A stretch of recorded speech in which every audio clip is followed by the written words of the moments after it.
Money mule scam అంటే ఏంది? అసలు ఈ స్కామ్ ఎలా జరుగుతుంది?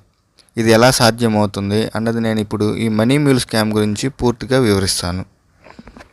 ఇటీవల కాలంలో కొత్త రకం సైబర్ క్రైమ్ పెరిగిపోతున్నాయి. మోసగాళ్ళు చివరికి సామాన్య ప్రజలను ఉపయోగించుకొని వారు డబ్బును దొంగిలిస్తున్నారు. ఈ కొత్త రకమైన మోసాన్ని మనీ మ్యూల్స్ అంటారు. మోసగాళ్ళు తమ దొంగచాటు డబ్బును సామాన్య ప్రజల ద్వారా తరలించుకుంటున్నారు. ఇది ఎలా జరుగుతుందంటే, సైబర్ నేరగాళ్ళు ఆన్లైన్ జాబ్ ఆఫర్లు, సోషల్ మీడియా పోస్టుల ద్వారా నిజాయితీగా ఉండే వ్యక్తులను లక్ష్యంగా చేసుకుంటారు. వీరు ఇంట్లో కూర్చొని తక్కువ పనితో ఎక్కువ డబ్బు సంపాదించవచ్చని చెప్పి మోసగిస్తారు. ఒకవేళ ఎవరైనా ఈ ఆఫర్ను నమ్మితే ఆ తర్వాత తమ అక్రమ కార్యకలాపాలకు వారిని ఉపయోగించుకుంటారు. మనీ మ్యూల్ స్కామ్లో ఉద్యోగం ఇస్తామని చెప్పి మోసగాళ్ళు మన బ్యాంక్ ఖాతాను ఉపయోగించుకుంటారు. వారు మన బ్యాంక్ ఖాతాలోకి అక్రమ మార్గాల్లో సంపాదించిన డబ్బు జమ చేయిస్తారు. ఆ డబ్బు ఎక్కడి నుంచి వచ్చిందో, ఎందుకు వచ్చిందో వాళ్ళకి తప్ప ఎవరికి తెలియదు.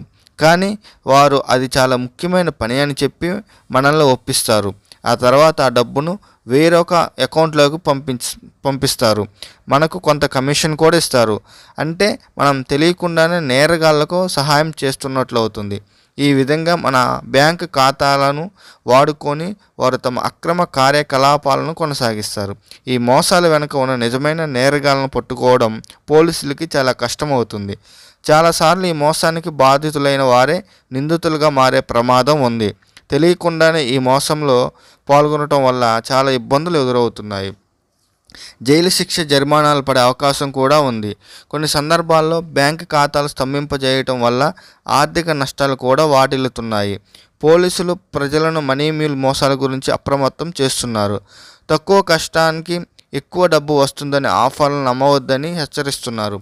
తెలియని వ్యక్తులకు డబ్బులు పంపించడం చట్ట విరుద్ధం అని గుర్తుంచుకోవాలి. మీ బ్యాంకు ఖాతా వివరాలను ఎవరికి చెప్పకూడదు. మీ ఖాతాలో అనుమానాస్పదమైన లావాదేవీలు జరిగితే వెంటనే పోలీసులకు లేదా బ్యాంక్ అధికారులకు తెలియజేయాలి.